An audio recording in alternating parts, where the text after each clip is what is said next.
Joining us now here on The Factor Uncensored is Sabrina Runbeck. Glad to have you here on The Factor Uncensored. For those who are burnt out at 32, how do you get burnt out at 32 years old on your job? Such a great question that you brought up. We are on a culture of what? Always on. We feel like we need to prove to other people that we can do it. Who am I? And after all those years we devote into our studying, guess what? We feel like, hey, now is the time I make something for myself. And how do I even do that? Most people have discovered their passion. However, then they put everything into it, 7 days out of the week. But then they start losing the aim of why they even do this. What's that future ideal lifestyle? That's what people are missing.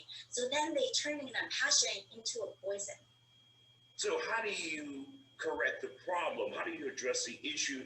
How do you prevent from being burned out? Or how do you make that next step to get a position that you will love for the rest of your life?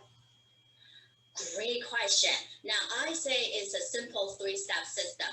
Number 1 is redefine your motivation. Why did you even get here in the first place in this one career path that you have chosen? We know novelties, excitement always bring us the light in our life. However, we need to be able to maintain that. And when was the last time you got that promotion or job? And how long did that happiness last? It's because we have sabotaging tendencies. So the number 2 step is reboot your mental immunity and figure out what are the sabotaging tendencies that we have, able to identify them, then learn how to pivot really quickly to the positive side of us, the empowerment side of us. And number 3, be efficient. Now, it's not about learning all the productivity tips, but actually the root course is on building more stamina in your life. That's why I teach people the 2 minutes instant refocus and reboot sessions to have yourself that mental vacation. And Sabrina, let's go back to the other point that you recently made where we sabotage ourselves. How do we do that? And do we do it intentionally or unknowingly? We will sabotage ourselves. And how do we do that? Yes, most time we do it unintentionally. Why is that? Number 1 of the sabotaging tendency out of the 9 is judgment.